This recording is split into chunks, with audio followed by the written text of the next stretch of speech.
Hello everyone, Richardson signing in. And you know what? I miss the meaning of trolls being the fantastical beast or creature of tales and things like that. Not the internet term. Anyway, let's start, shall we? Item number SCP-6311. Object Class Euclid. Special Containment Procedures. For ease of containment, SCP-6311 has been relocated brick by brick from its original location to Site 93. Inspections and maintenance operations are to take place weekly in order to maintain SCP-6311's structural stability. These operations are to be conducted via remote drones in order to reduce the risk of accidental contact with SCP-6311-1. Negotiation with SCP-6311-1 is to be conducted only by pre-authorized personnel of Level 3 or higher. Personnel negotiating with SCP-6311-1 are to barter with it using only the meat stock previously cleared for use. Offering any personal resources outside of these are strictly forbidden. Any personnel who do not emerge from SCP-6311 following a negotiation attempt are to be considered either lost or, depending on the results of future negotiations, meat. Description: SCP-6311 is a stone bridge originally located on the outskirts of the Norwegian village of Fosby. Due to missing historical records, both the date of SCP-6311's construction and its original builders are unclear.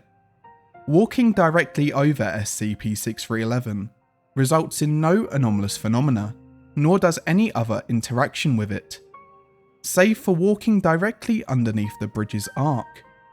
When an individual moves underneath the bridge, they will instantly vanish, with testimony by test subjects indicating they are subsequently transported to an unknown space. According to testimony, this space consists of a black void stretching on in every direction. Despite numerous attempts at exploration, no returning test subjects have been able to reach any form of landmark or other location within this space.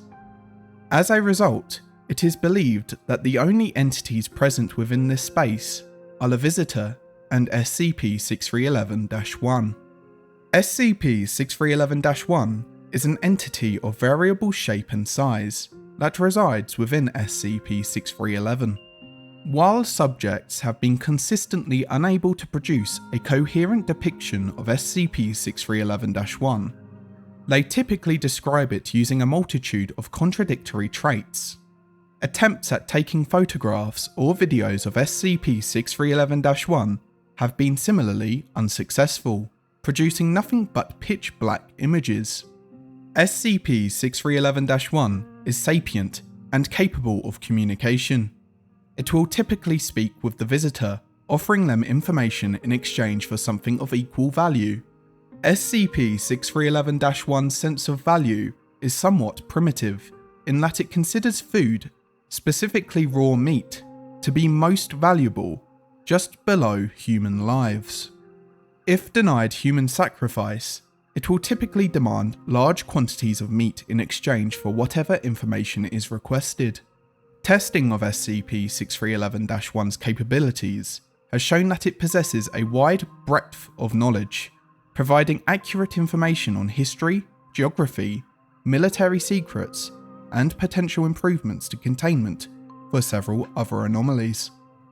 However, it has not shown the capability to produce information which is known only to specific individuals, suggesting that whatever means it uses to procure this knowledge does not extend to telepathy or mind reading.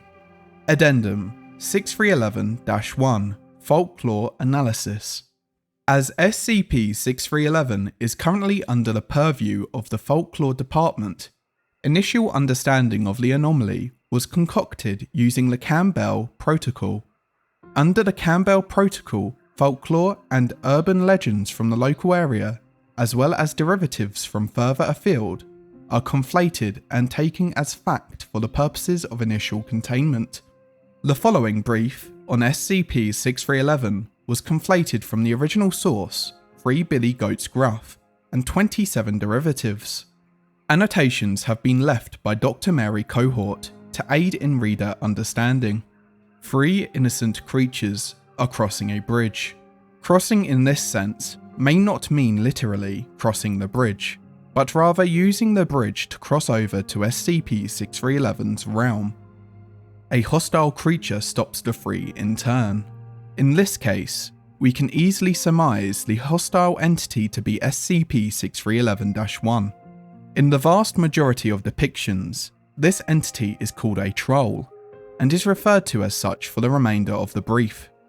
Each of the 3 individually promises the troll that the next one coming is bigger, and thus has more meat to offer. I don't think I need to specify how this plays into 6311-1's specific interests. The third of the creatures defeats the troll in a physical altercation. Unclear how this plays into our understanding of the anomaly. Is there a way to engage it outside of the negotiations we've observed? With the troll defeated, all 3 of the creatures pass unimpeded. From my understanding, this could indicate 2 possible scenarios.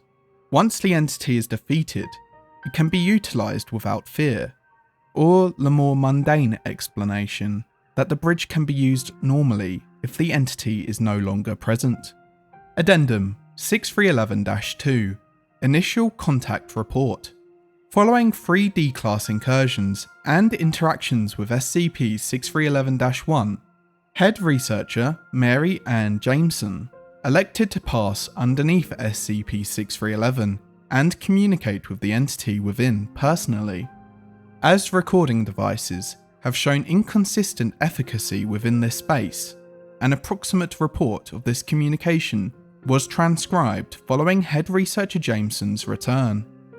I still have difficulty describing precisely what I saw. After my initial observation, I found myself closing my eyes for much of the remainder. But these words are what come to mind when I think back to that moment. They are as accurate as anything else I could say. It was a reptile in that it was cold. It was a mammal in that it was warm. It was a lizard in that it was scaly. It was a lion in that it was furred. It was a machine in that it was metallic. It was a monument in that it was stone. It was a star in that it was bright. It was an animal in that it was wild. It was a human in that it was cruel. It was a mosaic in that it was everything. It was a troll. It wasted no time in greeting me in a way beyond words before informing me in advance that it would require recompense for everything it provided to me in its realm. I agreed that payment would be provided. Apparently satisfied, it asked me what I desired of it. I began from the questions we'd all discussed beforehand. To begin with, I asked it if it could tell me its name. It asked me if I was willing to spend 6 billion human lives for that information. I quickly retracted the question. I then asked if it could tell me the principles by which it operated. It agreed in exchange for 1 lamb eyeball. Once provided, it told me that it worked by providing information in exchange for sustenance. Perhaps this was a foolish question on my part. The discussion that followed spanned many hours and ate through much of the meat stock we'd been provided by our usual source. I've sent over the containment revisions we've concocted to the relevant research teams, and the reports we've gotten back so far have been very positive. SCP-6311-1 as a continually usable resource will be an undeniable boon to the Foundation. This is why we do what we do here at Folklore, people. At first glance, these tales may look like scary stories to keep kids in line, but that simply isn't the case at all. In their time, this lore was how humanity taught itself about the dangers it couldn't possibly hope to understand. And we still have a whole lot to learn. Let's get to work. Incident SCP-6311-1. On the 13th of the 9th, 2021, 3 days following head researcher Jamesons' return from communicating with SCP-6311-1, she suddenly vanished from her on-site quarters.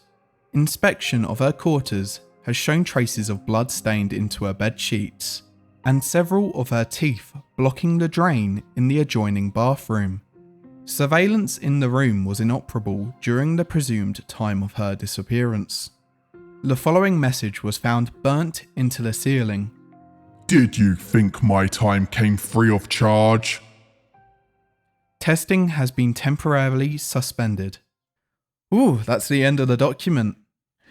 We have an actual troll from the fairy tales then, I guess, now.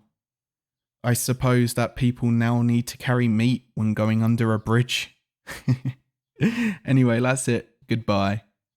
Hello everyone, Creepy Otter here, and this SCP was written by Tanhony, and I've got to say, I really liked it. It's a great kind of take on a troll from the fairy tales.